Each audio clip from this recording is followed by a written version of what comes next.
Alrighty guys, what's going on? So today in this video, this is going to be part one of two videos that are coming out today.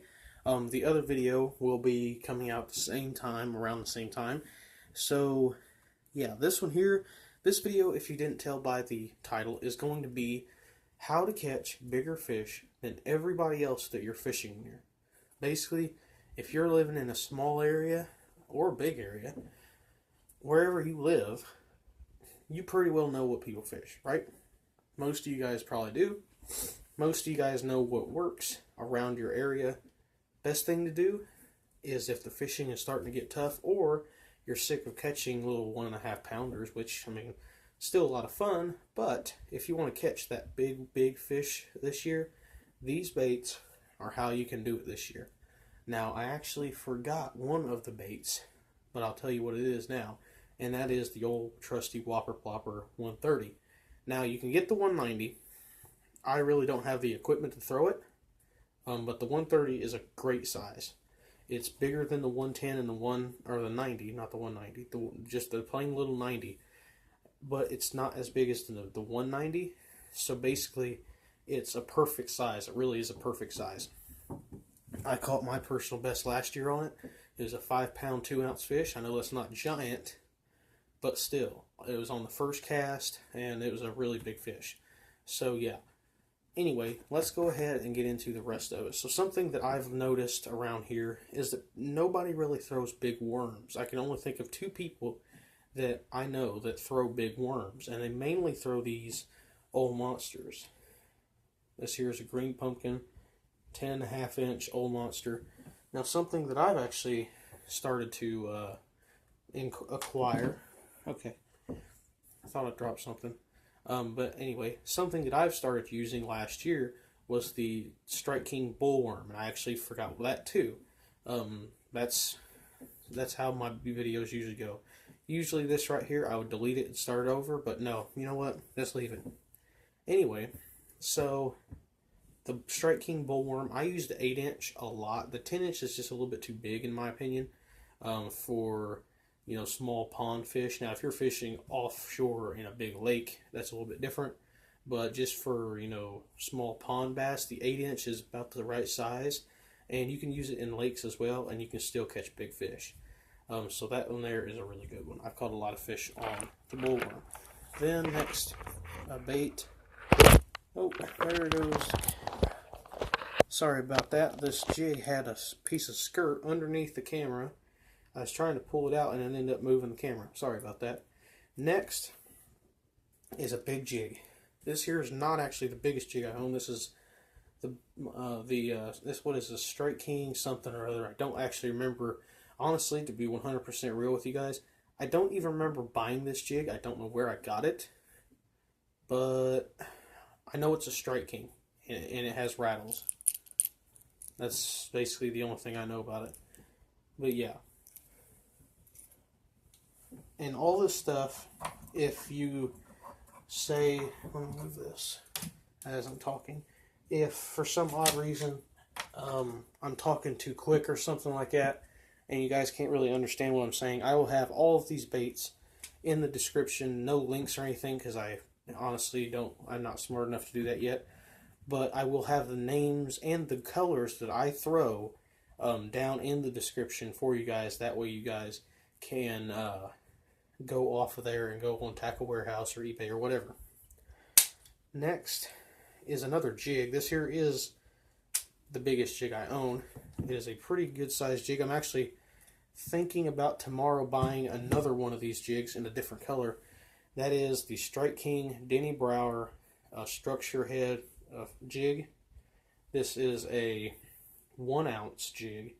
And this one here is in, what is it called? Hard candy. It's basically like green pumpkin with some purple. And I have a full-size Strike King rodent on there. Now, trailers, if you guys want to, you can go back a little ways in my videos and you will find a video completely dedicated to trailers and what trailers I throw on jigs. That was probably one of my favorite videos to make. Especially talking about the trailers and what kinds I throw and what kind of jigs. That was a really fun video to make, in my opinion it was. But anyway, yeah, the reason I throw a full-size rodent is just to give it a bigger profile, and a 5-pounder could just swallow that jig real easy. A 3-pounder probably could too, but you know, a 10-pounder would have no problem eating that. Next is another crawfish bait, and crawfish and shad are really what you're going to be. Crawfish, shad, and bluegill are really the main three you're going to be mimicking. You're not going to be mimic a frog, really. You're going to be more mimicking bait fish and crawfish. That there is a Jean Larew salt craw. Now, I do not know if they still make these. I actually found these in a pawn shop one time, and it was back a long time ago, like maybe 4 or 5 months ago. But yeah, I actually found these, and they're really cool. They're big, like they're big. Let's see. Here is this here is a 5-inch swim bait. So that pretty well tells you that they're 5 inches. It's a 5-inch long crawfish. That's a big craw, and the standard way I would throw this is either on a Carolina rig or a Texas rig, possibly a shaky head if you have some of those big Magnum hook shaky heads. But you know, I wouldn't throw this on a jig. It's way too big for a jig. But anyway, so yeah, I'll put this over here. That way I know what I've already talked about. So next, you guys out in California probably already know this stuff, but I want to go ahead and talk to you about it anyway. So you guys down in places like Texas, Florida, you guys use a lot of these type of swim baits, and these are just plain boot tails and running them over the weeds and stuff. This here's a 5-inch swim bait. Now I do throw a lot smaller different types of swim baits. This one here is just a little bit bigger version of like a Castaic swim bait. This is a Strike King Rage Swimmer in I think it's IU color with a 3/0 keel weighted, belly weighted. Pretty sure this is a 1/4 ounce. I want to say it's a 1/4 ounce, but I might be wrong on that. Perfect size hook in my opinion, and you guys can tell that bait just folds over when the fish hit it. They just fold over really easy. Then another bait that a lot of people, I've never seen anybody throw. I honestly haven't. I've looked for videos of people using them. I've only seen a couple, and that is a Magnum Super Fluke.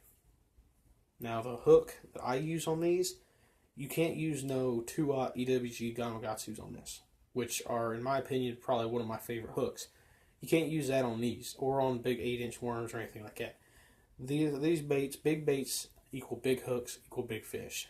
So the hook I use on these is an Owner weightless screw lock, and this is a 6/0 hook. I actually have some weighted 7/0 hooks. I don't use weighted hooks on flukes. I just never have, and I've never had any problems with the weightless hooks. And you can still cast them far, but they're not going to sink down into the grass as much. So, you know, you can do whatever you want. You know, you can use it. You know, they make a big Owner like 12/0 or 10/0, whatever. That's just way too big in my opinion, but you know, some people like throwing them, so go ahead and throw that kind of hook if you want to. Now these next two baits are something that out in California people throw them all over the place, and this one here especially. Now this one here is not exactly the giant swim baits that they throw out in California, but it is the California style swim bait. It is a trout swim bait. But I thought, you know what, why not? It was only like $7, I think. And it's a Castaic swim bait. It's actually pretty cool. It's got fins. You guys can tell it's got the front fins, the 2 back fins, this one here. It's got the dorsal fin and whatever that fin's called. And then it's got the tail. Big boot tail with the big jig head hook. One thing that I actually noticed on this swim bait is that the bottom hook keeper is very easy to bend. I was just messing around with it, seeing how the durability on it was, and it kind of bent it a little bit. So I don't know if that might just be a problem with the one I bought, or could be with all of them. I don't know, but I don't use treble hooks on the bottom of my baits anyway, just because they snag up too easy. That's just my opinion. A lot of people like throwing treble hooks on the bottom of their swim baits, and there's no problem with that. You know, you can if you want to. I just prefer not to. If the fish is going to eat it, he's going to eat it, and he's going to get that jig hook. You know, that's what I always think. This one here is a Savage Gear. I think they're actually just called trout, but they make them in shad patterns as well. Savage Gear bait. This one here is a 5-inch, I believe. Yeah, I'm pretty sure it's a 5-inch, but it looks a lot bigger than just a normal 5-inch. Like, you guys look at the differences between these two swim baits, there's a heck of a lot of difference. They're both 5 inches, but there's a heck of a lot of difference in the profile and the size comparison from this one to the other one. They're both boot tails. I have not yet to get a Huddleston. I honestly think I'm not going to, after the disappointment I had with the weedless shad Huddleston that I bought. It was like an $8 swim bait, and the plastic is not the best quality. I'm thinking about getting another one of these, possibly a little bit bigger one, but I don't know. Then, last but definitely not least, is something that I've never seen anyone around here throw. As far as I know, nobody has heard about this bait around here until, you know, somebody asked me about it. And that is the River to Sea S-Waver. Now, this one here is just one of the 4 that I grabbed out of my tackle box. I have 4. I have one of the 168 size in the Warden color. I have 3 in the 120 size. This one here is the Bone. Then I have one in the I Know It color, and then I also have one in the Party Crasher color. And I have caught fish on the Party Crasher color one, and have not really gotten the chance to go out and fish the 120 or the 168 yet. And the other 2 120s I got over the winter, so I haven't even been able to put them in the water yet, but I already know what the action is going to be on. So yeah, that's the baits that I throw. Oh, wait. I messed up over something. I was supposed to show you guys this bait too. This swim bait here is an eBay swim bait. I bought it off of eBay, but it is super duper realistic, and it's a very nice swim bait. It's got pretty quality hooks, if I can ever get it off that thing. There it is, the big bluegill swim bait. This is a 1.5 ounce swim bait. It is a very big swim bait, and it's, believe it or not, one of the only bluegill swim baits I have. I only have 2. One of them I don't really care for, and then this one here is a really cool swim bait. It has a really cool pattern when it's swimming through the water. It's got like an S pattern, just like the S-Waver does. And this swim bait here actually doesn't have a brand. It's one of them unbranded swim baits you get off of eBay. And this is actually the only unbranded swim bait that I own, or actually any bait that I own. I actually kind of just took a chance. It was $11, and probably one of the, in my opinion, one of my most excited to use baits of the 2018 year. I'm super duper excited to get it out there, especially during the bluegill spawn. I think it's going to crush the bass during the bluegill spawn. So yeah, I hope you guys like this video. I hope you guys take my advice and use some of these baits this upcoming year. I guarantee you, if you guys start throwing some of these baits, especially if I do have to say 2 of the ones that, in my opinion, you should buy first, if you're going to buy any of them. I'm not telling you to buy these. I'm not going to make you buy these. I'm just telling you my honest opinion.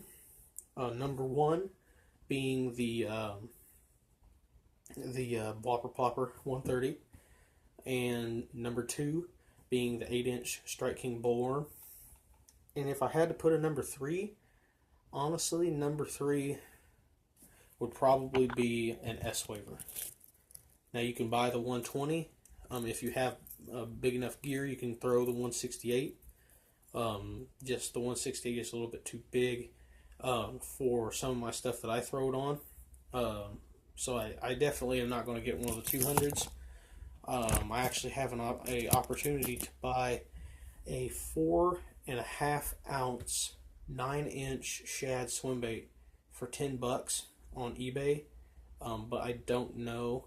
I actually done a little bit of experiments with some mix match baits. Like I put with my swimbait rod, I put a 2XD on it just to see how much 3.5 ounces would be. Way too big, so I decided not to buy it because it's just way too big for my stuff. So anyway, hope you guys liked the video. If you did, smash the like button, and make sure you subscribe if you haven't already. We just hit 265, I think, so that's awesome. Thank you guys very much for subscribing, and